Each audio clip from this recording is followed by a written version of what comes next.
Bonjour à toutes et à tous, aujourd'hui on se retrouve pour une nouvelle vidéo comme d'habitude sur ma chaîne YouTube et nous allons continuer effectivement le Moyen-Âge et aujourd'hui nous allons parler de la vie de cité au Moyen-Âge. Alors pour commencer déjà je tenais à vous encourager à continuer à partager mes vidéos, à liker et à essayer aussi si vous le souhaitez de mettre des petits commentaires si vous avez des petites interrogations. Ok? Voilà. Donc pour commencer, je tiendrai aussi à remercier d'ailleurs toutes celles et ceux qui ont déjà regardé mes vidéos. Voilà, et j'espère que vous essayerez de plus en plus à les partager pour que la chaîne YouTube se développe de plus en plus. Voilà, ok?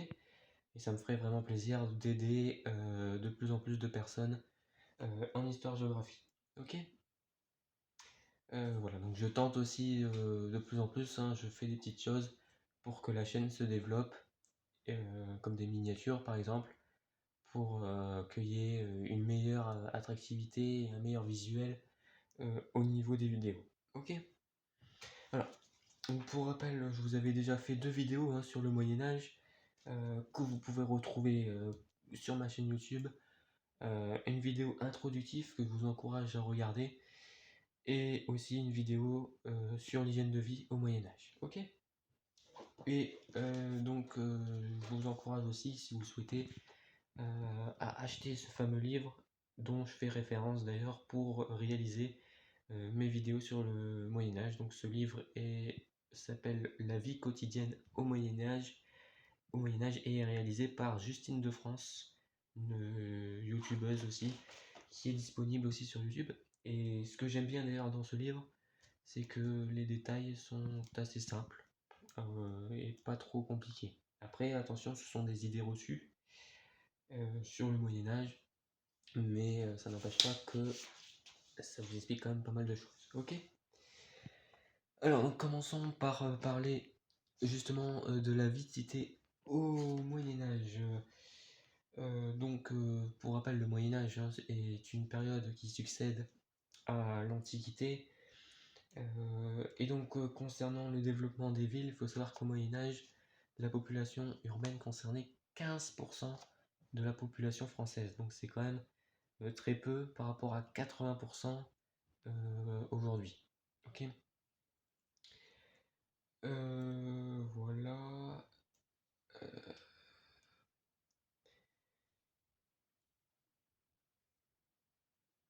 Il faut savoir que l'urbanité en France démarre à partir de l'Antiquité. Et donc l'Empire romain va commencer, on va dire, à développer les villes de plus en plus, mais avec le Moyen Âge, il va y avoir des rebondissements, notamment, on va dire, religieux, et aussi en termes d'épidémies, qui vont faire que à une certaine période, donc c'est-à-dire à partir entre le 11e et le 13e siècle, euh, que la surface et les habitants vont diminuer. D'accord? Donc tout ça est lié notamment aux épidémies qui vont on va dire à certaines invasions qui vont justement faire diminuer les surfaces et les habitants. Ok? Donc ça c'est un premier point à retenir, c'est que au fur et à mesure du temps, il va y avoir des épidémies liées à quoi? Ça je vous l'avais déjà d'ailleurs un petit peu expliqué dans ma précédente vidéo, mais c'est surtout lié, on va dire, tout simplement à l'hygiène de vie. Je vous détaille d'ailleurs dans mon ancienne vidéo les différents points là-dessus. Ok? Donc concernant les villes, on y retrouve des activités de commerce, de travaux paysans, des bains publics, ça j'en avais certainement déjà parlé aussi dans une précédente vidéo, et donc je vous encourage aussi à regarder ma vidéo sur l'hygiène de vie pour avoir un peu plus de détails sur les bains publics. Ok. On a également beaucoup d'artisans, de sédentaires, de forgerons, et de tailleurs de pierre. Donc il faut savoir qu'au Moyen-Âge, l'activité des villes est quand même assez diversifiée. Et c'est grâce à ça que par la suite, on va développer les villes en construisant des habitats. Ok. L'agriculture a d'ailleurs aussi une place importante au Moyen Âge, hein, parce qu'il faut savoir quand même que les villes ne sont pas du tout pareilles qu'aujourd'hui. Vous retrouvez justement des champs au milieu des constructions. C'est comme ça d'ailleurs qu'on définit une ville au Moyen Âge. Et le fait d'avoir beaucoup de terres qui étaient sous la responsabilité des seigneurs. D'ailleurs, les seigneurs étaient justement ceux qui organisaient la sécurité au niveau des villes, d'accord? Et le fait que les seigneurs aient les terres et soient propriétaires des villes, des terres des paysans, ça permettait aussi de développer l'agriculture à travers les villes. D'accord? Et donc ça par la suite, ça permet aussi de développer le commerce. Ok? Donc voilà, il faudrait que je fasse aussi une vidéo justement sur l'alimentation où je vous détaille tout. Je l'avais déjà fait, je crois, mais je sais pas pourquoi. La vidéo a disparu. Donc voilà, bon, c'est un petit truc à. Un petit détail qui me chiffonne un peu, mais je la referai, c'est pas grave. Ok, voilà. Ce qu'il faut savoir aussi, c'est que la ville au Moyen Âge est très bruyante, euh, notamment liée à l'activité aussi commerciale, hein, et on retrouve aussi bien évidemment un problème d'hygiène au niveau des villes. On ne tient pas compte de la pollution, on ne tient pas compte de la propreté, on ne tient pas compte des odeurs, et donc souvent ça sent un peu la crasse, il y a des morts qui traînent dans les rues, il y a des fois du sang, il y en a qui font par exemple, qui urinent par exemple dans les villes, ça je vous l'avais déjà expliqué d'ailleurs à travers mon ancienne vidéo, et donc ce qui fait que du coup c'est pas un cadre de vie toujours très agréable au niveau des villes. Donc ça c'est aussi une caractéristique de la vie de cité au Moyen Âge, d'accord? Donc les villes sont aussi, comme je vous le disais, des espaces de commerce, hein. Il y a également beaucoup de commerce et aussi de sécurité parce que on était capable en fait de construire de grandes enceintes.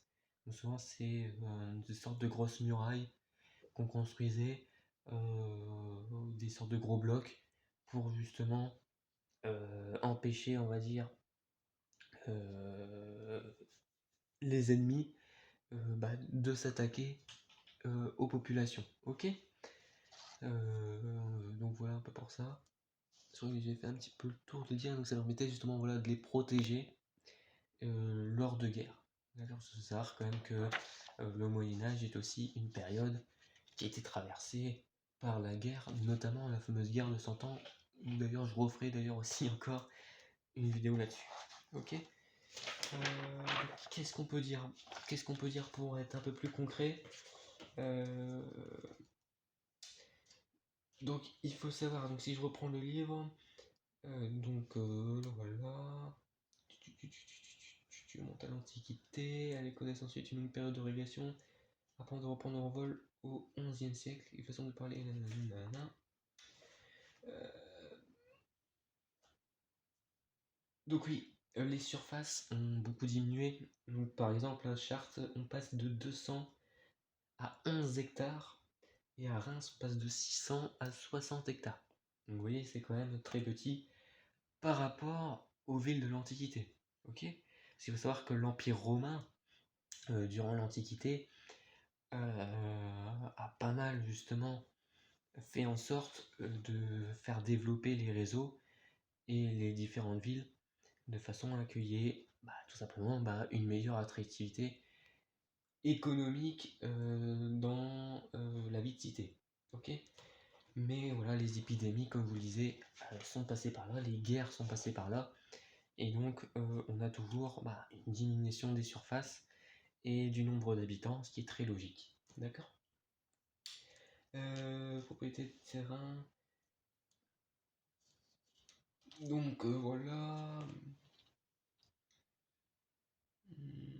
Territoire pluriel, des cimetières de ville, campagne en vogue. Donc oui, il y a aussi justement une attractivité assez religieuse aussi qui permet de développer les villes, tout simplement grâce aux moines, par exemple, qui ont commencé à construire des monastères ou des abbayes.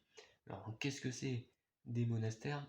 Des monastères, c'est tout simplement des lieux où les moines se retrouvent pour pratiquer leur religion. Par exemple, ils vont prier. Tout simplement, par exemple. C'est un petit peu, si vous prenez le cas aujourd'hui des mosquées, on a développé en France, l'islam, on va dire, a développé de plus en plus des mosquées pour imposer de plus en plus leur religion et pratiquer la religion dans ce lieu-là. D'accord. Donc c'est tout simplement un lieu où on pratique la religion, et par titre d'exemple, les mosquées, ça correspond, on va dire, à la religion plutôt islamiste, et les monastères, c'est plus pour pour la religion chrétienne. Ok.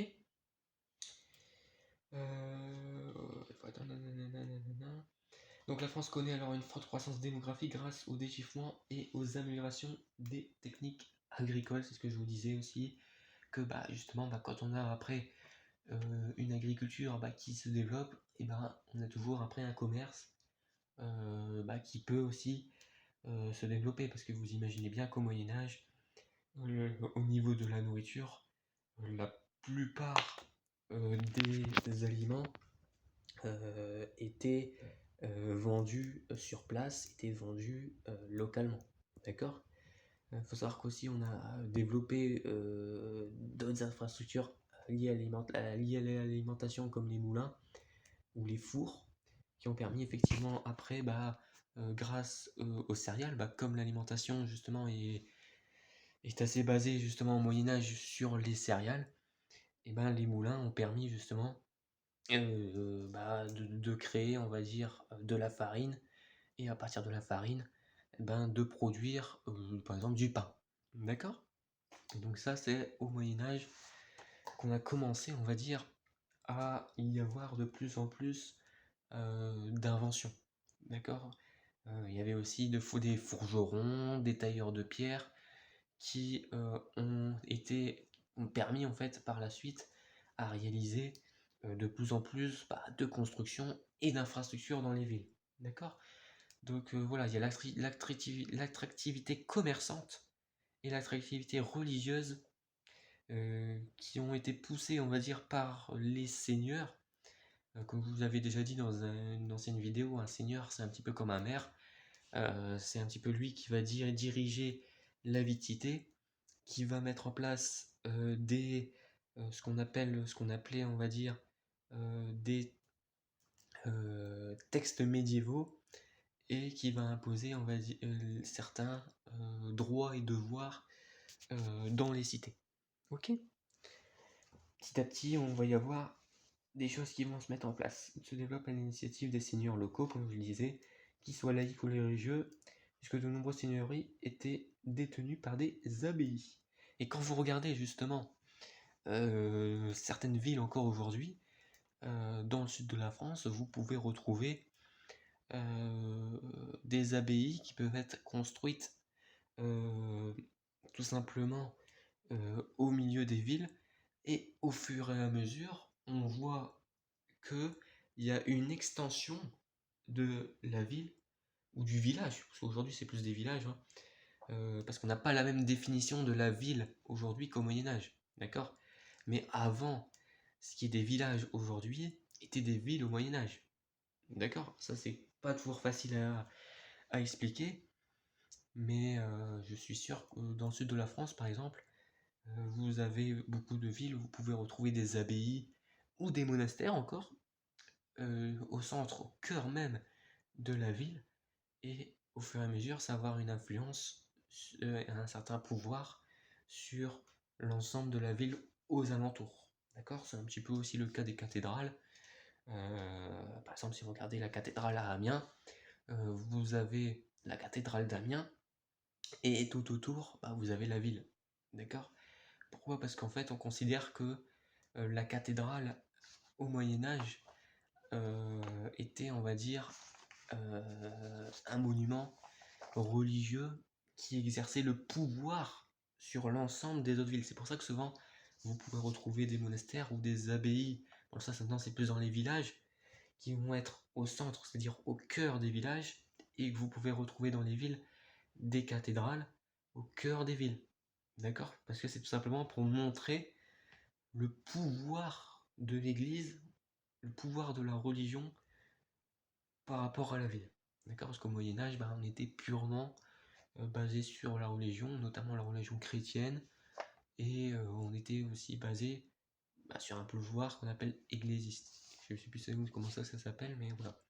En tout cas, c'est pas comme aujourd'hui où on a une démocratie, où on a un État et où on a un gouvernement qui est mis en place. Ça va se mettre en place après la Révolution française, par la suite, où on va mettre justement de côté la monarchie. D'accord?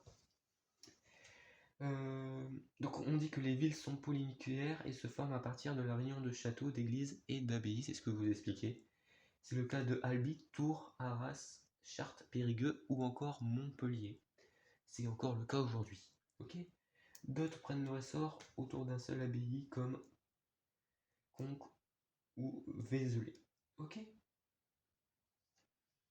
Euh, Et donc oui, il y a certaines villes aussi comme Paris qui vont se développer grâce à l'étiolement des villages voisins. Et oui, parce qu'il faut savoir que Paris, avant que ce soit des arrondissements, et ben en fait c'est des villages qui étaient aux alentours, qui ont en fait construit, on va dire, une certaine, un certain pouvoir. Et aujourd'hui, ces villages ont été remplacés par des arrondissements et tout s'est développé, il y a eu plus d'infrastructures, il y a eu plus de construction et du coup, ça permet en fait d'exercer, on va dire, une certaine pression sur le reste de la France. Ok? Voilà.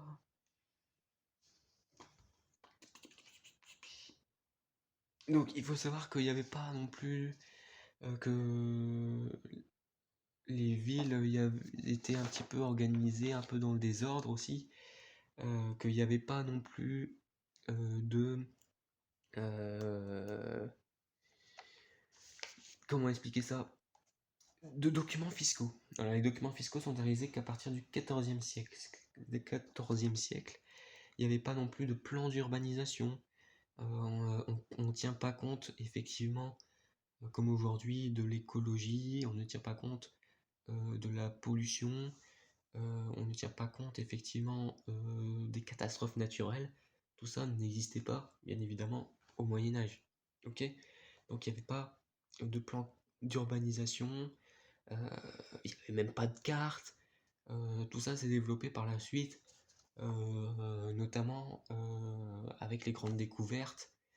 On reparlera d'ailleurs dans une vidéo où justement pour découvrir justement le monde, il a fallu créer la boussole, il a fallu créer des cartes, et il a fallu qu'on crée effectivement une représentation du monde. Bon ça après c'est un petit peu, on commence à entrer un peu dans l'humanisme et dans les grandes découvertes, mais on voit que là aussi, on construit des villes dans un certain désordre aussi. D'accord?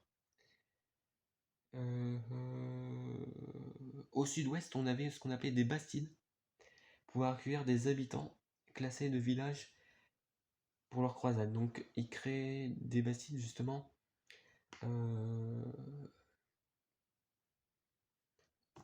pour justement protéger ceux qui se sont chassés, qui ont été chassés par les différentes croisades. Ok?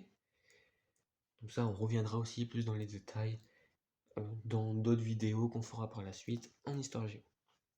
Ok? Donc on considère au Moyen-Âge au niveau du rayon d'attraction que les petites villes étaient de 10 ou 15 km et les grandes villes n'allaient pas au-delà de 30 km. Donc vous voyez, c'était quand même assez très petit.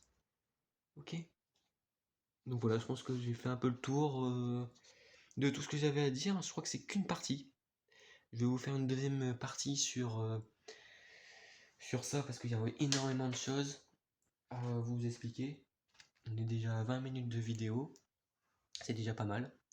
Et je vous ferai tout simplement une deuxième partie demain, je pense, où je vous expliquerai la suite, tout simplement, des villes et comment s'organisent un petit peu les villes au Moyen-Âge. Par exemple, les pouvoirs des villes, on était arrivé là, oui, et comment s'exerce le pouvoir des villes sur la ville, tout simplement. Ok. Donc voilà, je vous remercie d'avoir regardé ma vidéo. N'hésitez pas toujours à liker, à mettre des commentaires et à, voilà, à partager au maximum. C'est très important, c'est vraiment pour pouvoir développer la chaîne YouTube le plus possible. Ok. Donc voilà, je vous remercie et soyez toujours plus nombreux. Et on se retrouve demain pour la deuxième partie de cette vidéo. Voilà, bonne soirée à vous, tenez-vous bien.